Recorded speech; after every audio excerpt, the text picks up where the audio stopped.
A fresh take, a new perspective, a brave venture into a medium that can be kind of unforgiving to risky choices. This is what gets me excited, someone working outside of the confines of what we've come to expect in video games.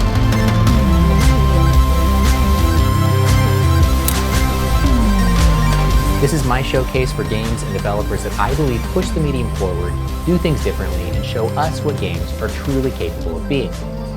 Today, we're taking a look at a lovely, fresh, endearing, almost overwhelmingly creative effort from a studio that's obviously thinking about games differently than most. This is Mobius Digital's magnificent Outer Wilds.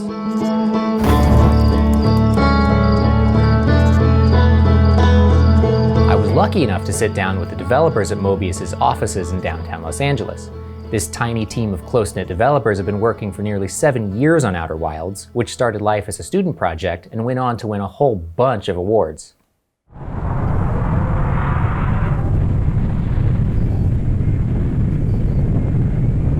My name is Alex Beecham. I'm the co-creative lead at Mobius Digital, and I was the director on Outer Wilds. It started as my thesis project back in the USC's Interactive Media Master's program, and it sort of started as experimenting with making a space exploration game where you can get into a ship and hop around and fly to different planets that were physically simulated. And as it segued into more of the thesis, we started playing with these overarching ideas of, can we make a game that really rewards players for being curious?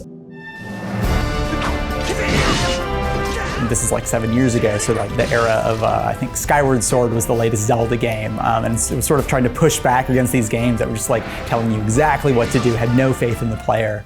And it's just what if we just didn't give the player any goals whatsoever, but got the player to sort of set their own goals out of their own curiosity.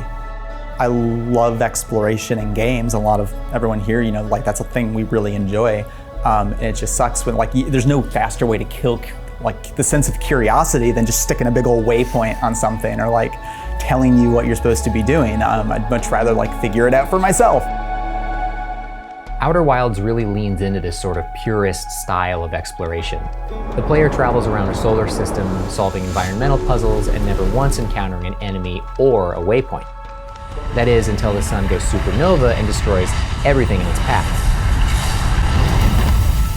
It's a really stunning moment when it happens, and actually the main mechanic of the game. Following death, time rewinds, and you set out once again, now armed with the knowledge you've acquired during the previous loop retained on your ship's onboard computer. End up here. From the moment you wake up on your home planet, you have exactly 22 minutes before the sun pops off and time rewinds again. Alex Beecham knew that he wanted a world that changed over time in really consequential ways that dramatically changed what the world was. He had this idea of this planet would sort of break apart over time, or a place that would fill with sand. Both these made it into the final game. So having this sort of time loop thing where it dumps everything, resets, allows them to achieve this design goal of having this entire solar system sort of slowly change and break apart and degrade over time. There's two main things you get from the 22-minute time limit. I am Wesley Martin, art director. The main one is change over time, and that was also a big challenge for art, because Brittle Hollow, you can't just make all these rocks. You have to make them detachable, and you have to make an effect for when they detach and tie that to each piece uniquely. But that creates the sense of you're really moving through this dynamic space that's falling all around you, and it creates all these cool player stories where you're flying through and your ship gets hit, and part of it goes off and you're spiraling out, and it feels like space exploration. And then once that was established as a thing that we knew we wanted to do, it was well, should it just be a roguelike style game where it's just you loop because it's a game and that's what you do in games? Or should we tie it into the narrative? And the more interesting option and more difficult was, yeah, let's tie it into the narrative. And so that became a core part of the story of the game, which is natural if you're solving a mystery, why am I stuck in a time loop? What is this loop about? And so that becomes another interesting part of the story.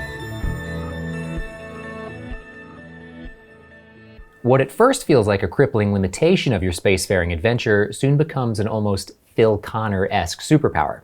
There are times when you literally hurl yourself at problems with complete reckless abandon, unconcerned with the consequences. The story then unravels at the pace of your investigation, sometimes lazily, sometimes shockingly quick. Clues are gathered by translating text from the ancient aliens your in-game space program is studying. In these hieroglyphic whiteboards, the mythical Nomai chat casually and breezily about machines they're building, worlds they were exploring, and roadblocks they themselves ran into during their own forays into the solar system. Their conversations are sprinkled with subtle instructions or wondering, half-baked suppositions, and are meant to gently guide you in the right direction as you explore. They never hit you over the head with solutions to problems, and instead allow time for your brain to kind of chew on the information on its own. The writing is absolutely adorable and paints the aliens as a species of wonder, intelligence, and sensitivity. They're funny, they worry about people they haven't seen for a while, they're idealistic and pragmatic all at once, and incredibly refreshing to have as the driving narrative voice. This is a game free of cynicism, aggression, or even conflict, and I can't tell you how nice it was to be a part of its overall very positive, adventure-focused story. Kelsey, our writer, gets a lot of credit for sort of the voice they have. She came up with like pretty much all of the Nomai characters. Lowen, myself, and her sort of worked together on all of the story and sort of how the story and the design intertwined. Well, we knew from the beginning that they needed to be scientific, and we played with the idea of making them a little more religious than that, but I think that trope's kind of been done to death, and we were kind of trying to be careful too of, I mean, like, you've got the Chozo is like the big, easy example there right off the bat. You're wise, ancient, knows better than everyone kind of alien species. And that's, I don't know, it's very dull. They're not really interested in like decorum and all that. They're more interested in just learning as much as they possibly can and geeking out about it. So they're kind of a bunch of little kids in that respect. The Nomai are not, they're not in your solar system anymore. They used to live there. They have since disappeared. You don't know why. Writing what happened there was kind of tricky because we didn't want to give anyone balls of text, obviously, but I do want to give them enough information that they can navigate forward, navigate backward in that storyline. They know how it connects to other bits and pieces. They know what characters are involved. It's fun to read, blah, blah, blah. You know, all of that has to go into a fairly condensed piece of text. So doing anything that was a little more emotional was like, oh boy. For example, in a game with cutscenes, you're gonna have a whole cutscene to kind of have that moment and let it breathe. And then you're like, okay, and then afterwards, you're gonna do this piece of gameplay and that'll segue nicely. And you can really control the pacing pretty tightly. And since we didn't have that level of control, that could get pretty tough. The game is very much inspired by sort of, I mean, space archaeology, but like their ruins were really loosely inspired by sort of the American Southwest, like Mesa Verde. And we wanted it to feel more like going to like a site where people used to live and being like, oh, they're just people. Like, they're not like these super mystical, mysterious, leaving you cryptic words of wisdom. They're just like arguing over this like weird rock they found. And necessarily they had to be scientists because the game's just about, we had to give you all of these clues about these sort of natural systems, and we wanted the player to be curious, so it made sense to make the Nomai super excited about the things they were finding because we want the player to be super excited about the things they were finding.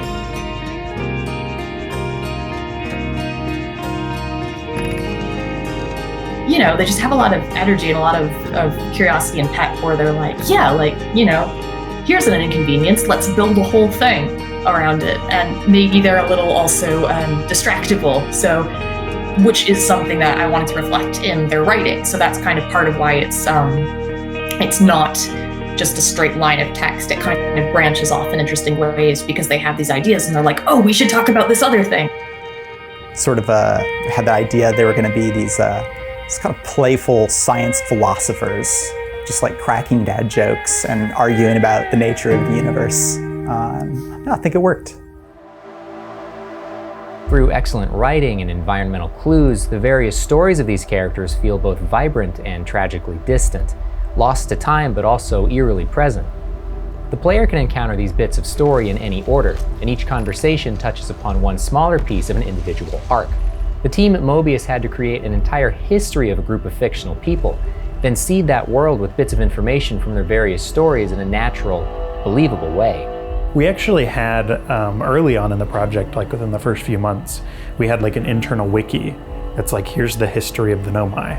And we defined like the different eras of their civilization from like, here's when they crash landed, here's when they like started like, you know, founding their initial cities, here's when they reached contact with each other again, here's when they started developing these different projects. And so we sort of broke it down into like these eras. And I think there were like 3 main ones. And each era we wanted to feel like slightly technologically unique. But we were thinking about that the whole time from like the art style. Like you can see their old technology is like more advanced with like sweeping shapes, whereas their new stuff is like very blocky because they're just like in survival mode. And then there's all the like crumbling ruins from when they first crash landed because they didn't have any of their tech built up yet. Absorbing such a complex story within the confines of a 22-minute time limit might sound cumbersome, but it actually ties very neatly into what the game is really all about. Think about space, volume, that infinitesimal feeling you get when finally landing on something that used to be a single twinkling pixel on the screen hundreds of light years away.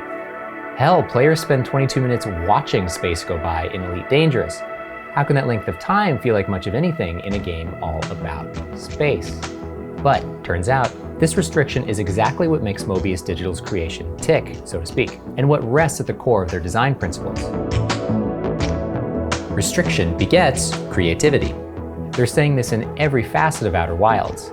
By being restricted, you're forced to think within the confines of the box they put you in, using the mechanics they've given you and all within the time frame they've chosen. You find this so often in their design philosophy, it feels practically baked into the game's DNA.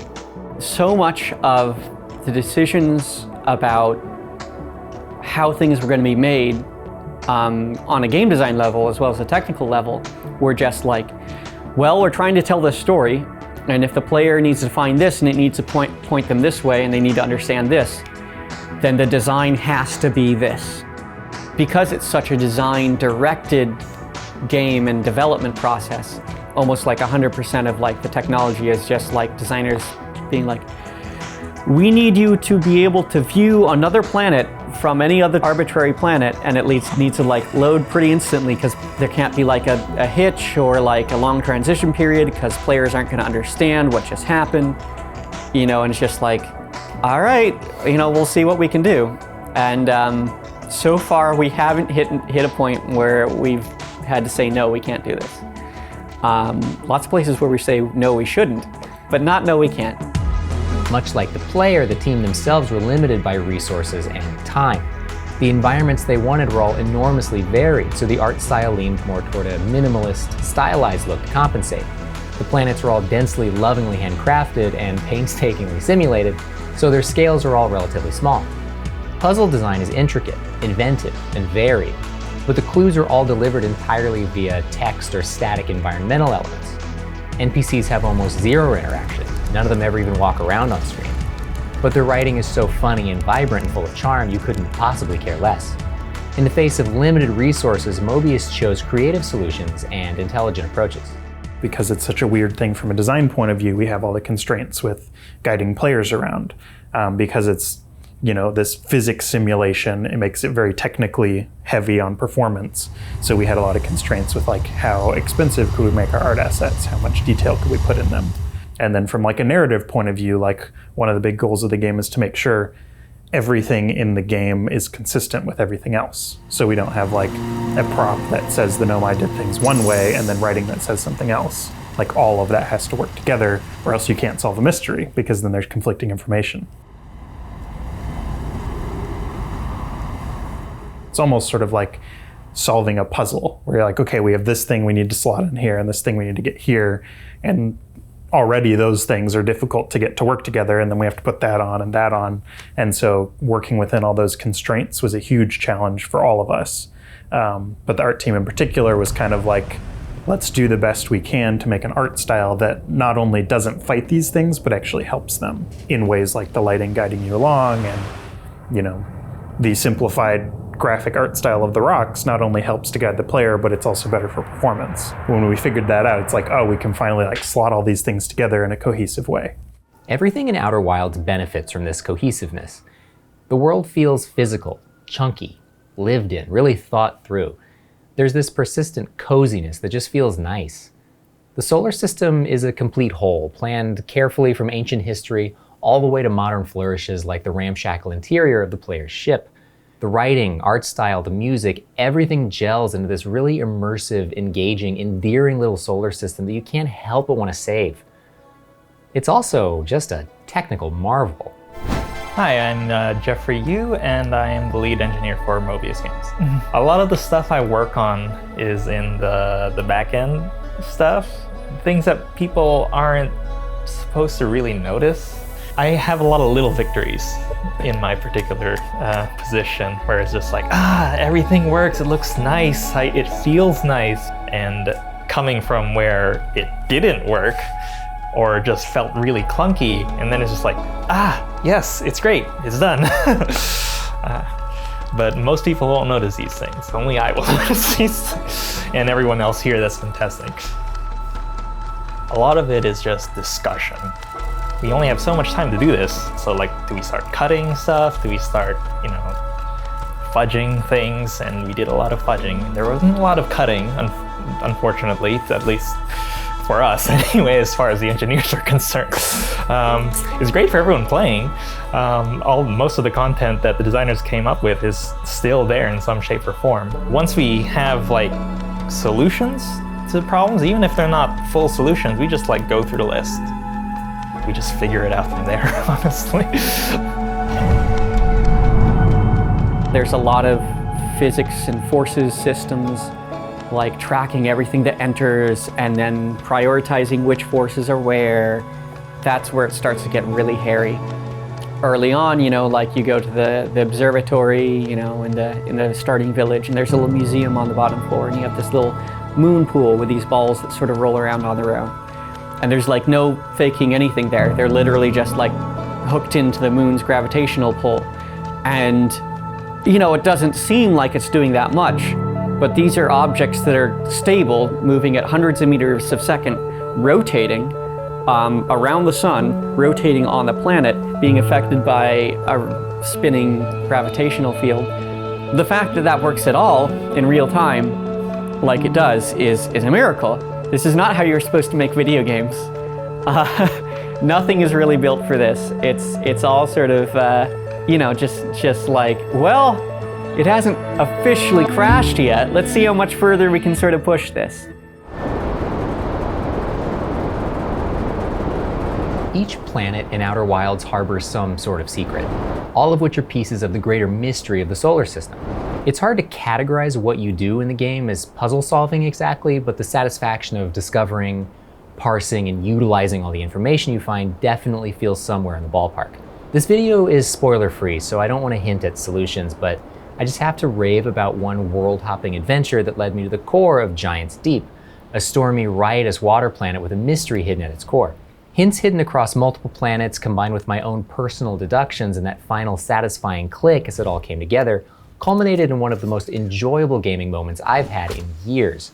And even though I was, of course, expertly led by Mobius to that conclusion, it still felt all my own. Like any truly excellent puzzle game, I felt as though my own creative thinking led me to my reward. Not unlike the web of clues collecting on my ship's computer, my mind was organically connecting the relationships between restriction and solution, cause and effect. And when it all came together, it was really, really satisfying. So we started off, the overall structure was this idea of, because we wanted it all to be curiosity-based, like players are going to choose where to explore because they are curious to find an answer to a question they have. And so we set up the idea of these 4 major questions, we call them curiosities. And the idea was that everything else in the game was going to point to the curiosity and be like, hey, there's something weird going on here. It was going to tell you a piece of information that you need to know to reach that curiosity, because the curiosities are all in these like secret hidden locations that you can't just stumble upon. And that's sort of why the signal scope exists and can pick up, like, for example, you find one quantum rock, now you have the ability to find all of the quantum rocks. You find all of them, now you have all the rules you need to know to finish the quantum moon curiosity. I think the hardest part for design was sort of getting the clues that you find, making it clear to players that they're actually telling you where to go, or where you could go if you want to pursue that thread of investigation. Because players really don't expect there to be useful information in like audio logs or text logs in our case. They're like, oh, it's lore, cool. It's like, no, it said go southeast until you see the thing. We were consistent with it, and the more fine-tuned the writing got, and the more, obviously level design was also a process. Like our first pass at all of these planets were awful. Ember Twin in particular, I remember the first full version of that was just, it had this mechanic where you could sink through these sand traps to get lost in the caves, which sounded cool and probably would have worked in like Dark Souls. But in a game where you really just want people to like follow the path to like the city, like sort of like sucking them down into this labyrinth is like the opposite. It just like doesn't help anything. And that we actually redesigned the entire cave system from our first pass into the version now where the Nomai are kind of telling you, the text is telling you which way to turn on the way to the city. That used to just be this ridiculous, oops, you stepped in the wrong puddle of sand. Now you're lost forever. Do better next time. This scrappy approach to problem solving is emblematic of Mobius. Their relatively low overhead compared to AAA studios allows them the creative freedom to build the features and tell the stories they're passionate about. And their origin as a crowd-funded student project that organically grew to success played a large part in their willingness to follow that original idea to fruition. We're lucky in the sense that we had such a like fleshed out prototype going into this, because it would have been a lot harder if we were still trying to figure out like really broad stroke things, even with like how small of a team we have. But like, for the designers, it's great because we can just like change things up until the 11th hour, much to the chagrin of everyone. I mean, the art teams and the tech, they're really good. Everyone wants to make, the best thing we can make, and everyone understands that like, yeah, changing certain things, being the most flexible we can be, especially with something that's as experimental as Outer Wilds, is gonna like create the best game in the end. For us, it's just the ability to be like, oh no, this isn't working, but we can still change it even though, this deadline is coming up.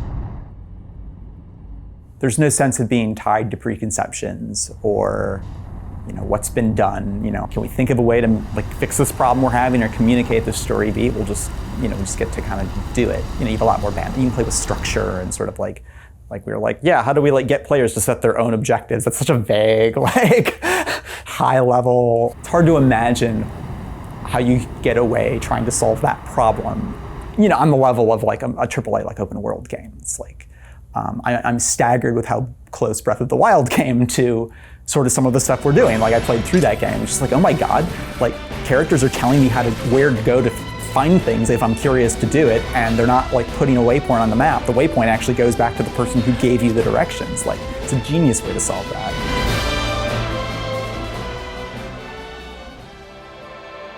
There's a feeling I get when playing Outer Wilds only a few games have evoked, Breath of the Wild being one of them. It's a feeling of not being spoken down to, of playing through something someone's truly labored over and thought about for years and years.